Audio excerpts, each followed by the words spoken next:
Mr. Buffett, how can I make $30 billion? Start young.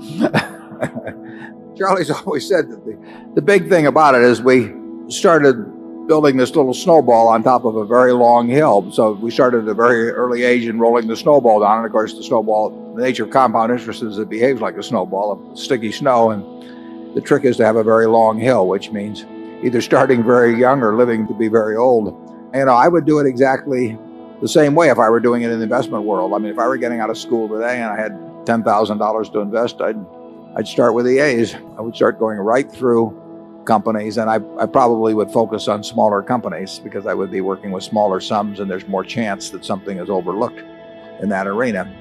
And as Charlie has said earlier, it won't be like doing that in 1951 when you could leaf through and find all kinds of things that just leapt off the page at you.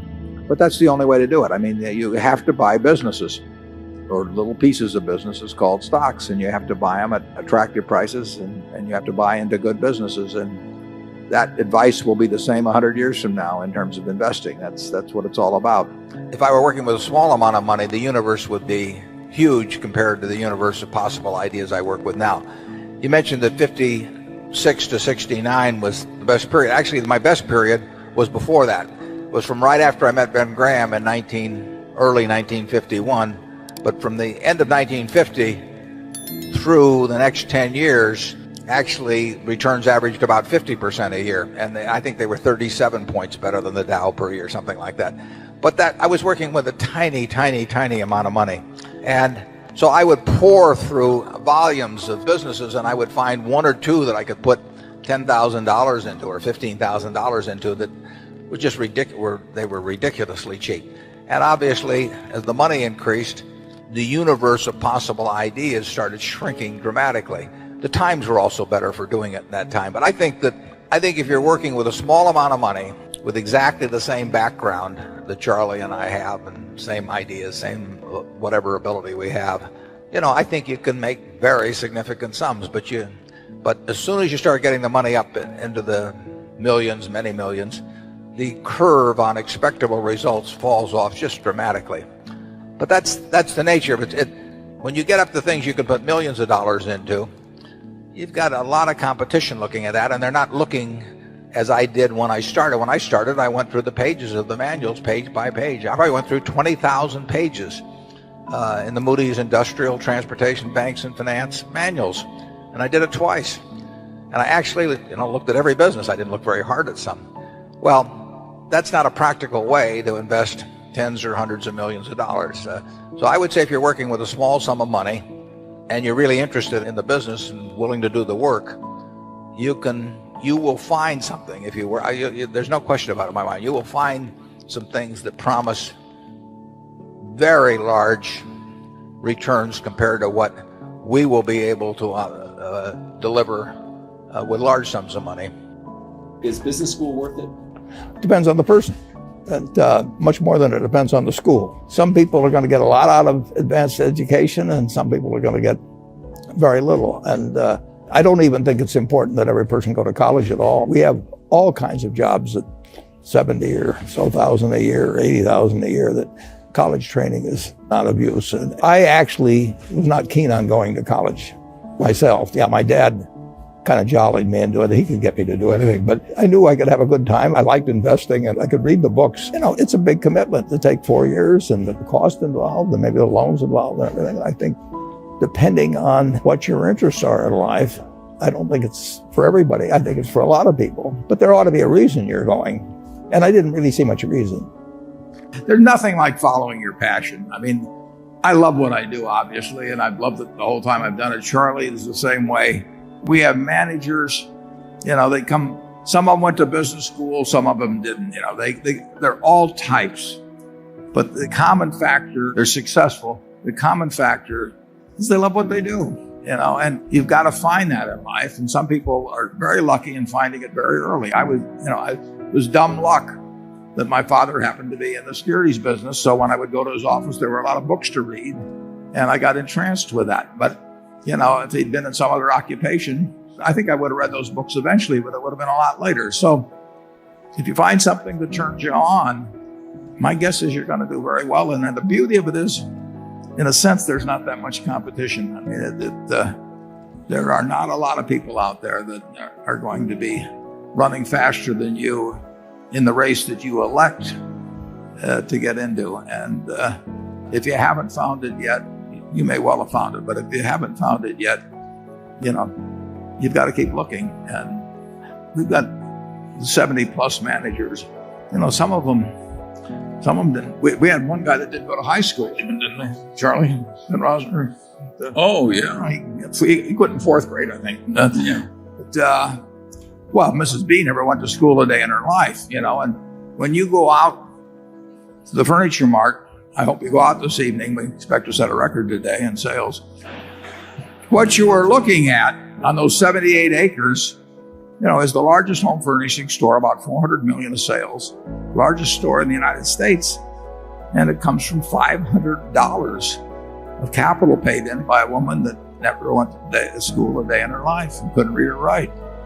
I mean, she loved what she was doing. And, I tell the story. This is a true story. When she was well into her 90s, she invited me over to her house for dinner. That was very unusual.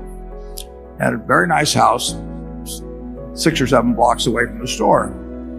And I went into the house, and the sofa, the chairs, the lamp, the dining room table, they all had little green price tags hanging down at them. It made her feel at home. And I said to her, Mrs. B, you are my kind of woman, yeah? Forget Sophia Loren, all the rest. I mean, this is my kind of woman. She loved it, and she loved it all her life. And just think of what that produced. I mean, it's incredible. I mean, one time my dad used to quote Emerson that the power that lies within you is new in nature, and basically the power that was within Mrs. B was new in nature.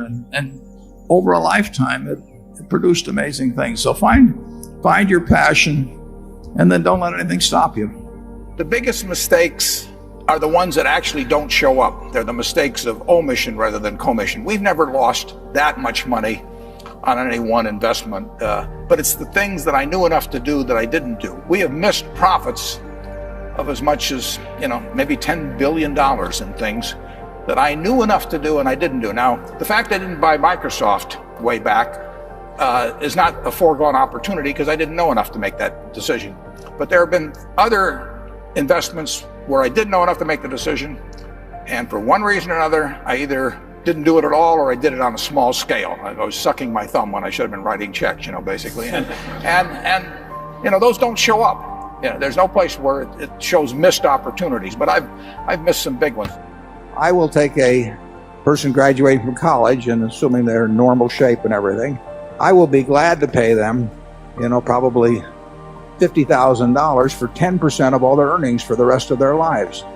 Well, if I'm willing to pay them 10% for $50,000 for 10%, that means they're worth $500,000 if they haven't got a dime in their pocket, as long as they've got a good mind and a good body. Well, if you're interested in business, I definitely think you ought to learn all the accounting you can by the time you're in your early 20s. Accounting is the language of business. Now, that doesn't mean it's a perfect language, so you have to know the limitations of that language as well as all aspects of it. So I would advise you to learn accounting, and I would advise you to be, in terms of part-time employment or anything else, work at a number of businesses. There's nothing like seeing how business operates to build your judgment in the future about businesses. When you understand what kind of things are very competitive and what kind of things are less competitive and why that works that way, all of that adds to your knowledge. So I would do a lot of reading. If you're interested in investments, I would take the accounting courses. I do a lot of reading about investments, and I would get as much business experience. I would talk business with people that are in business to find out what they think makes their operation tick or where they have problems and why. I just think you just kind of sop it up every place that you can.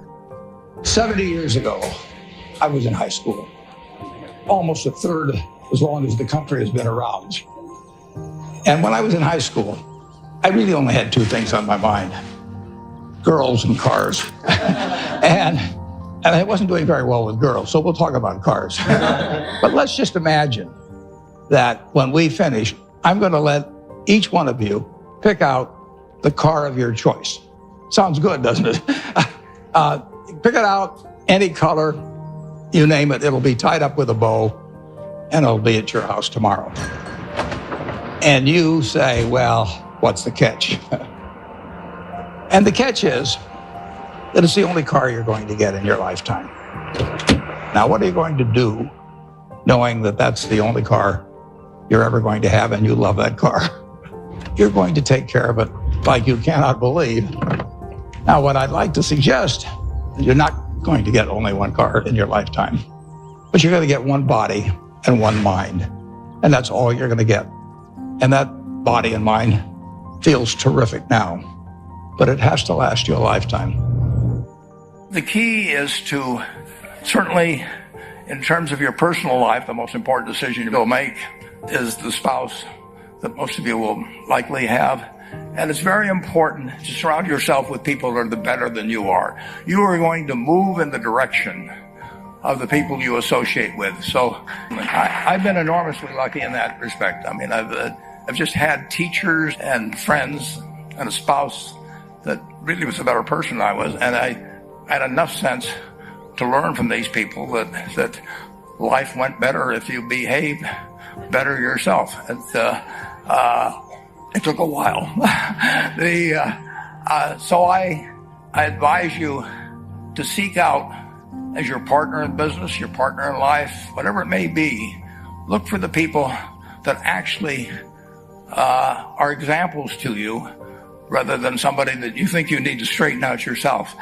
And simple rules like that, delighting customers, working through other people, associating with people that will cause you to move in a better path than you might otherwise have. They will take you so far in life that it's hard to believe.